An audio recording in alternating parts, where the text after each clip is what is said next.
ሰላም እንዴት ናችሁ? ውድ ቤተሰቦች ስትራቴጂክ ማኔጅመንት ጥያቄዎችን አዘጋጅቼ ይዤላችሁ መጥቻለሁኝ። በዚህ ቪዲዮ ማቴሪያል በጣም አስፈላጊ የሆኑ ለኤግዚት ኤግዛም የሚያገለግላችሁ ወይም ደግሞ ሳፖርት የሚያደርጋችሁን ጥያቄዎች የተመረጡ ጥያቄዎችን በድጋሚ ስትራቴጂክ ማኔጅመንት ላይ አዘጋጅቼ ይዤላችሁ መጥቻለሁ። ይህ እንግዲህ የተለየ ጥያቄ ነው። ከዚህ በፊት ስትራቴጂክ ማኔጅመንት ላይ የተለያዩ ቪዲዮዎችን ሰርቻለሁኝ በዋናነት ጥያቄዎች ላይ። ይሄ ደግሞ የተለየ ጥያቄ ከዚህ በፊት ያልሰራቸውን ጥያቄዎች አዘጋጅቼ መርጬ ሜቢ ለእናንተ ያግዛሉ ያልኳቸውን ጥያቄዎች ነው ይዤላችሁ የመጣሁት።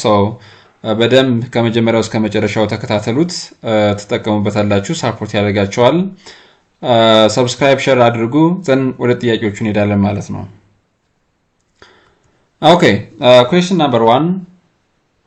Which of the following is not a major activity of strategic management process? A. Analysis of internal and external environments. B. Establishment of strategic direction. C. Formulation of strategies. D. Production scheduling. From this question, first you have to identify the major function or major activities of strategic management. So you have to ask yourself what the strategists or strategic managers do.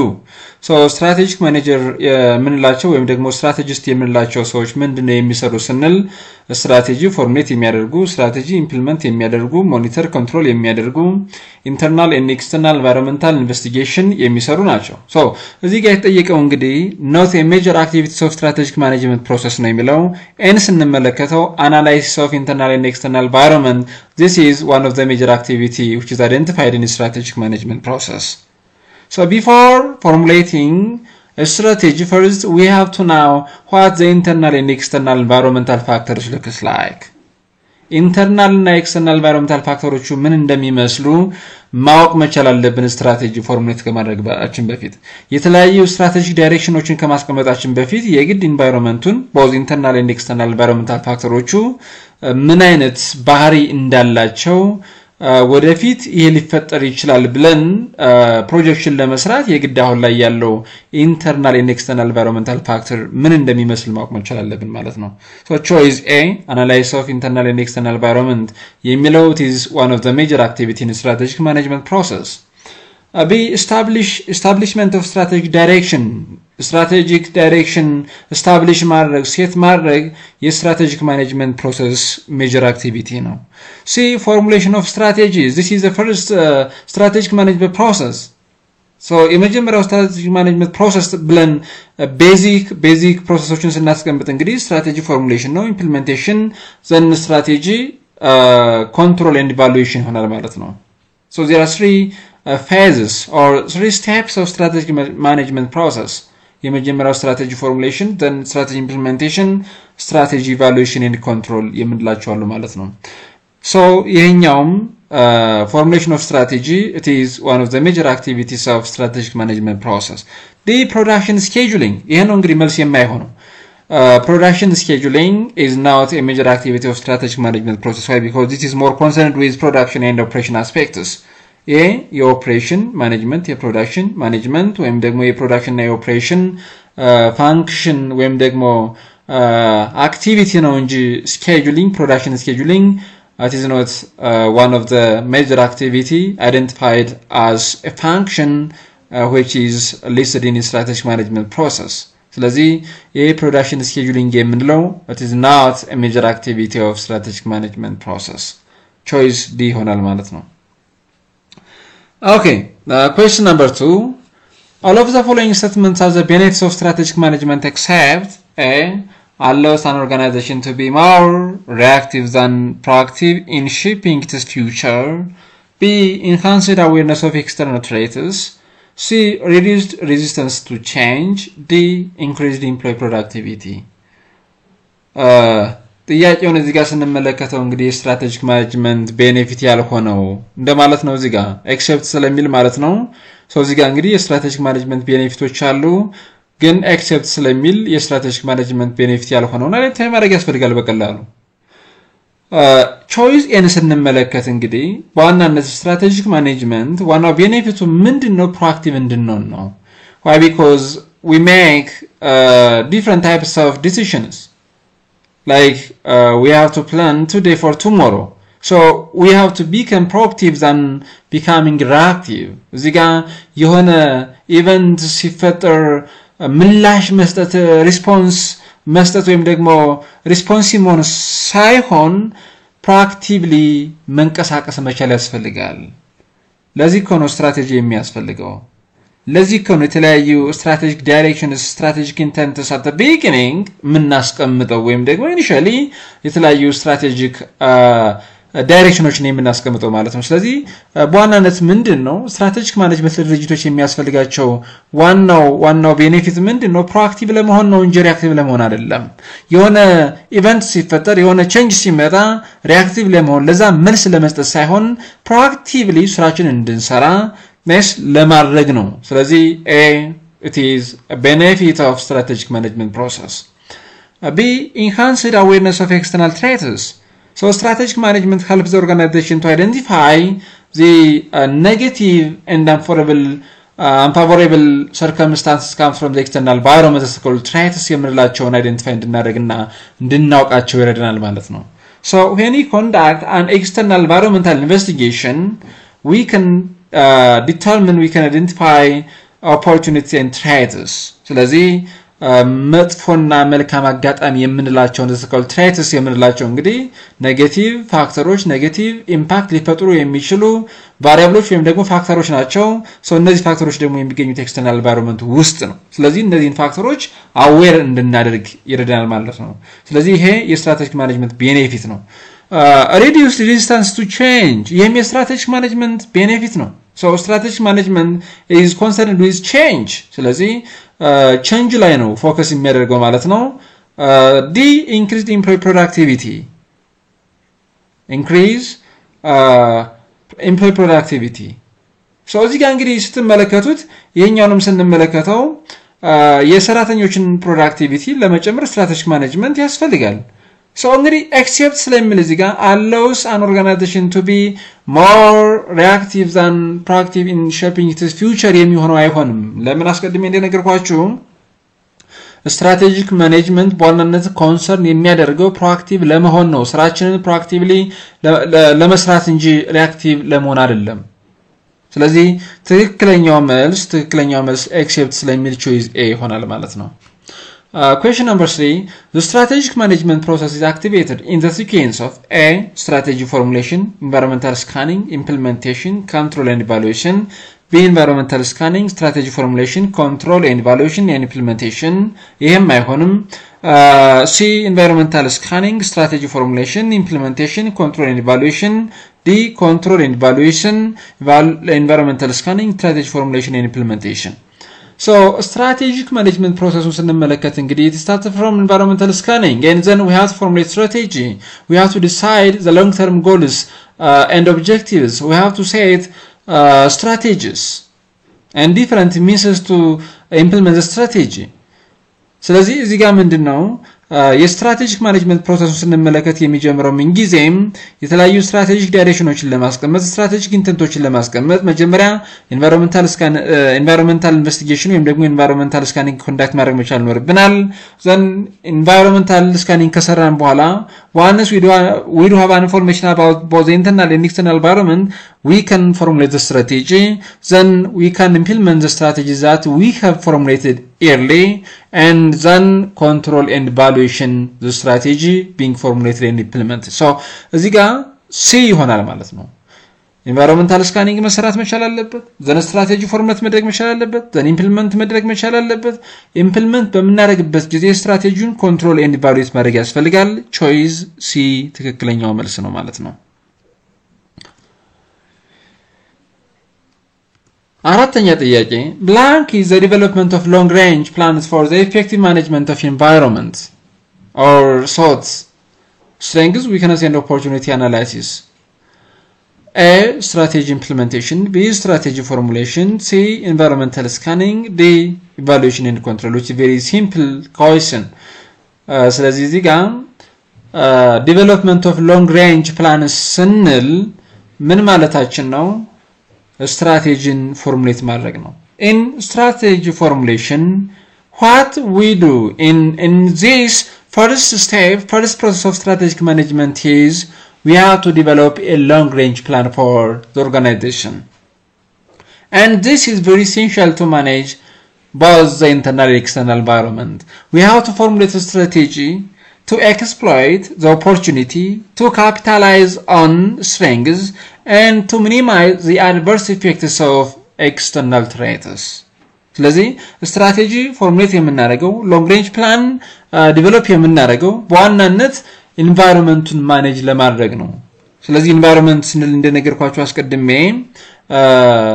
ኢንተርናል ኤንድ ኤክስተርናል ኢንቫይሮንመንት በምንልበት ጊዜ የተለያዩ ፋክተሮች ናቸው ያሉት። ስፔሻሊ ኤክስተርናል ኢንቫይሮንመንት በጣም ኮምፕሌክስ የሆኑ ቫሪያብሎችና ፋክተሮችን የያዘ በጣም ሰፊ የምንለው ኢንቫይሮንመንት ነው ኤክስተርናል ኢንቫይሮንመንት ማለት ነው። ስለዚህ ኤክስተርናል ኢንቫይሮንመንቱ እንግዲህ ሁለት ነገሮችን የያዘ ነው opportunities and threats whereas internal environment የምንለው ደግሞ internal environment ኢንቨስቲጌት በምናደርግበት ጊዜ strengths እና weakness-ን አይደንቲፋይ ወይም ደግሞ ዲተርሚን ማድረግ እንችላለን ማለት ነው። So strategy በዋናነት ፎርሙሌት የምናደርገው long range plan develop የምናደርገው external threats and internal weakness-ን ምን ለማድረግ ነው ለማስወገድ ወይም ደግሞ ሚኒማይዝ ለማድረግ ነው whereas internal strengths-ን ፕሮሞት ለማድረግ ካፒታላይዝ ለማድረግ and external opportunity-ን ደግሞ exploit and utilize ለማድረግ ነው ስለዚህ ይሄ strategy formulation እንለዋለን ማለት ነው strategy formulation pertains to the development of long range plans and different strategic directions for the whole organization and besides this is very critical for the management of environmental factors. Choice B ይሆናል ማለት ነው Okay, question number 5. Which one of the following statement is incorrect? A. Strategies are how long-term objectives will be achieved.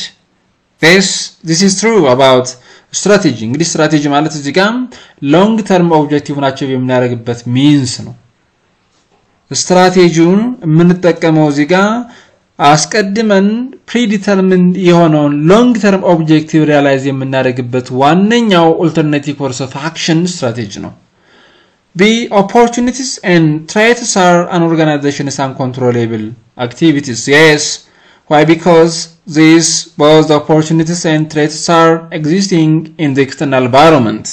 External environment ውስጥ ያሉት ፋክተሮች አብዛኛውን ጊዜ ምንድናቸው uncontrollable የምንላቸው ለምሳሌ political, economical, socio-cultural, technological, legal, governmental factors የምንላቸው እያንዳንዱ positive and negative factoroችን ያዘ ነው opportunities and threats የምንላቸውን ያዘ ነው so economic factoroችን ስንመለከት political factoroችን ስንመለከት demographic factoroችን ስንመለከት እነዚህ በሙሉ opportunities and threats ያላቸው ናቸው ማለት ነው ስለዚህ uncontrollable ናቸው why because these are existing in the external environment so ትክክል ነው ማለት ነው እዚህ ጋር ስንመለከተው correct ነው B see a mission statement tries to answer the question of who we are and what we do mission statement ማለት እዚህ ጋር እንግዲህ አሁን ላይ በዋናነት አድሬስ የሚያደርገው ቤዚክ ሪሰርች I mean አድሬስ የሚያደርገው question ምንድነው mission statement አሁን ላይ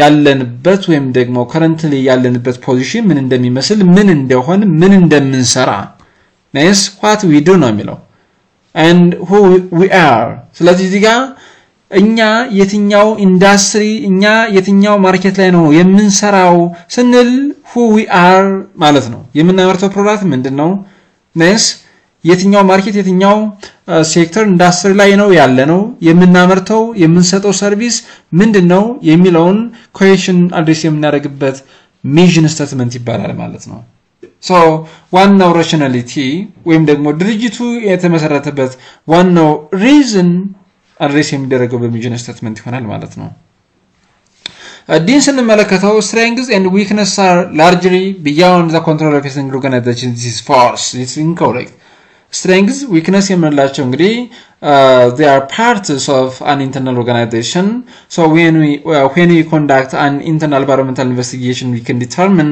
both the strengths and weaknesses so strengths weakness internal environment-ን ኢንቨስቲጌት በመናረግበት ጊዜ የምናገኛቸው ወይም ደግሞ አይደንቲፋይ የምናረጋቸው ፋክተሮች ናቸው strengths weakness የምንለው ስለዚህ እነዚህ ፋክተሮች አንድ ድርጅት በቀላሉ ሊቆጣጠራቸው የሚችላቸው እንጂ they are not beyond a control of a single organization so ኢንኮሬክት የሆነው ቾይስ ዲ ይሆናል ማለት ነው ለምን እነዚህ ስትሬንግዝ እና ዊክነስ የምንላቸው ፋክተሮች አንድ ድርጅት በቀላሉ ማኔጅ ኮንትሮል ሊያደርጋቸው የሚችል ፋክተሮች ናቸው which is compared that of external environmental factors that are opportunity and threats ከምንላቸው ይልቅ internal strengths internal weakness አንድ ድርጅት በቀላሉ ሊቆጣጠራቸው የሚችላቸው ፋክተሮች ናቸው ማለት ነው ቾይስ ዲ question number 6 እንግዲህ ስድስተኛው ጥያቄ which strategy is part of Michael Porter's generic strategies ስለ generic strategy ከዚህ በፊት የተሰሩ በባለፈው አመት ላይ የተሰሩ ጥያቄዎች አሉ በደንብ መመልከት ትችላላችሁ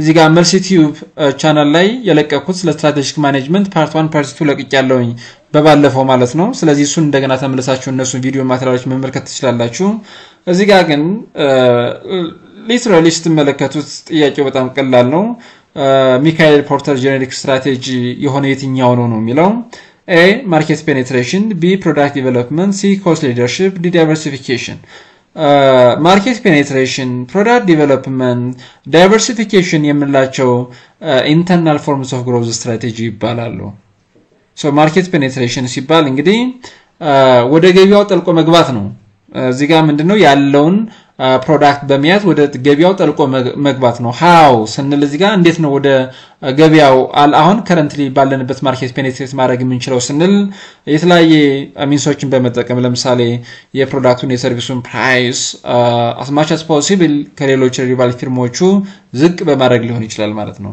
ፕሮዳክት ዲቨሎፕመንት የምንለው ደግሞ አዳዲስ ፕሮዳክቶችን በማምረት አሁን currently ባለንበት ማርኬት ላይ መሸጥ ሊሆን ይችላል ይሄ ፕሮዳክት ዲቨሎፕመንት እንለዋለን here we have to develop a new market we have to develop a new product to sell in the existing market this is to be product development ይባላል cost leadership is one of the generic strategy identified by Michael Porter እንግዲህ ሚካኤል ፖርተር የታወቀ ስትራቴጂስት ነው ስትራቴጂክ ማኔጅመንት ፕራክቲሽነር ነው ስለዚህ ሚካኤል ፖርተር እንግዲህ ጀነሪክ ስትራቴጂ ብሎ ሲያስቀምጣቸው አንደኛው ኮስት ሊደርሺፕ ስትራቴጂ የምንለው ነው in terms of cost in terms of price ኮምፒት ማድረግ ይቻላል ሌላኛው ዲፈረንሺዬሽን ስትራቴጂ ፎከስ ስትራቴጂ የምንለው ኮስት ፎከስ ዲፈረንሺዬሽን ፎከስ የምንለው ኢንተግሬትድ ስትራቴጂ የምንላቸውን አይደንቲፋይ ያደረገ ነው so this case cost leadership strategy is a generic strategy identified by Michael Porter diversification የምንለው generic strategy አይደለም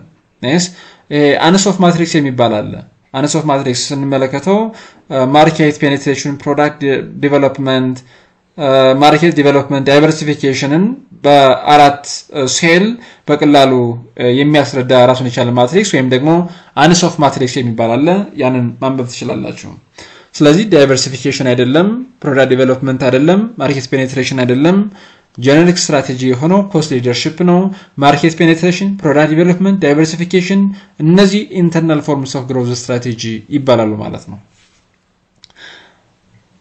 ስለዚህ ሲ ይሆናል የመጨረሻው ጥያቄ which level of strategy deals with how to compete in a particular market A corporate level strategy B business level strategy C functional level strategy D global level strategy For a large business organization there are three levels of strategy the first one is corporate level the second one is business level and the third one is functional or operational level strategy so እዚህ ጋር corporate level business level functional level ስንል አንሰር የሚያደርጉት ወይም ደግሞ አድሬስ የሚያደርጉት ራሱን የቻለ ጥያቄ አለ ለምሳሌ corporate level strategy የትኛው ኢንዳስትሪ ላይ engage እናድርግ in which industry in which market should we engage in this is a question which can be addressed by corporate level strategy ስለዚህ ይሄኛው corporate level strategy ስንል አብዛኛውን ጊዜ በኮርፖሬት ሌቭል ማኔጀሮቹ በቶፕ ሌቭል ማኔጀሮቹ ላይክ ቺፍ ኤግዚኪዩቲቭ ኦፊሰርስ ወይም ደግሞ ፕሬዚዳንቱ ፎርሙሌት ያደርገ የሚችለው ስትራቴጂ ሆኖ የትኛው ኢንዳስትሪ የትኛው ማርኬት ላይ እንሰማራ ምን ፕሮዳክት እናምርት ምን ሰርቪስ እንስጥ የትኛው ገበያ ላይ እንግባ የትኛው ገበያ ላይ ቢዝነስ እንጀምር የሚለውን የምንወስንበት ወይም ደግሞ የምናስቀምጥበት ዲሳይድ የምናደርግበት ሌቭል ኦፍ ስትራቴጂ ኮርፖሬት ሌቭል ስትራቴጂ ይባላል ዛን እንግዲህ በጣም ትላልቅ ድርጅቶች ስንመለከት ላይክ ሜድሮክን አሁን በእኛ ሀገር ውስጥ ስንመለከተው ሜድሮክ የተለያየ ኢንቨስትመንት ግሩፕ ያለው ወይም ደግሞ ስትራቴጂክ ቢዝነስ ዩኒት ያለው ማለት ነው ራሱን የቻለ ሜድሮክ የተለያዩ ካምፓኒዎች አሉት አንደኛው ካምፓኒ ከአንደኛው ካምፓኒ ጋር ምንም የማይገናኝበት in terms of technology in terms of product in terms of input ምንም የማይገናኙ ካምፓኒዎችን ያዘ ነው ሜድሮክ የምንለው ማለት ነው ስለዚህ እነዚህ ካምፓኒዎች ናቸው እንግዲህ ቢዝነስ ሌቭል ስትራቴጂ የሚያስፈልገው ለነዚህ ካምፓኒዎች ነው እንጂ ለሜድሮክ ለምንለው ለኮርፖሬት ሌቭል ላይ ላለው አይደለም ሶ ቢዝነስ ሌቭል ስትራቴጂ በዋናነት አድሬስ የሚያደርገው አንድ ገበያ ላይ in a particular market እንዴት ነው ኮምፒት የምናደርገው how we are going to compete for customers in a particular market ስለዚህ ከስተመሮቻችን ወደኛ ፕሮዳክት እና ወደኛ ሰርቪስ ማምጣት የምንችለው በምን አይነት ሚንስ ነው ስንል ቢዝነስ ሌቭል ስትራቴጂ በመጠቀም ነው so there are different types of business level strategies the first one is cost leadership strategy next differentiation strategy focus strategy integrate strategy የምንላቸው እነዚህ ጀነሪክ ስትራቴጂስ የምንላቸው ቢዝነስ ሌቭል ስትራቴጂዎች ናቸው አስቀድሜ እዚህ ጋር ዲስከስ ያደረኩላችሁ ስለ ሚካኤል ፖርተር ጀነሪክ ስትራቴጂ ቢዝነስ ሌቭል ስትራቴጂዎች ናቸው እነዚህ አንድ ማርኬት አንድ ኢንዳስትሪ ላይ ኮምፒት የምናደርገው ከስተመሮችን ወደኛ ፕሮዳክትና ወደኛ ሰርቪስ ወደኛ ቢዝነስ እንዲመጡ እና እንድንዛቸው የምናደርገው ጀነሪክ ስትራቴጂዎች ምንድናቸው ስንል ኮስት ሊደርሺፕ ዲፈረንሺዬሽን cost focus differentiation focus and integration a combination of cost and differentiation strategy በመጠቀም ነው ስለዚህ ይሄ ጥያቄ እንግዲህ ኮምፒት ማድረግ የሚቻለው አንድ ፓርቲኩላር ማርኬት ላይ በእነዚህ ጀነሪክ ስትራቴጂዎች ስለሆነ እና እነዚህ ስትራቴጂክ እነዚህ ጀነሪክ ስትራቴጂዎች ቢዝነስ ሌቭል ስትራቴጂ ስለሆኑ ትክክለኛው መልስ ቢ ይሆናል ማለት ነው ፋንክሽናል ሌቭል ስትራቴጂ የማይሆንበት ይሄ ኦፕሬሽናል ሌቭል ስትራቴጂ ነው Yes, marketing departments, human resource departments, engineering and the like. At the lower level, at the functional level, to have their own strategy to support the business level strategy. Why? Because we have to utilize the resources at the functional level, at the operational level. ምክንያቱም እዚህ ጋር functional level strategy ስንል it is a direction, we have to set a direction to utilize the resources efficiently to best support the business level strategies. So ትክክለኛው መልስ choice B ይሆናል ማለት ነው this is all about strategic management strategic management እንግዲህ የተመረጡ ጥያቄዎች እነዚህን ይመስላሉ thank you for watching this video subscribe share like and comment and in addition to this you can click on the bell to get new more videos for the next time thank you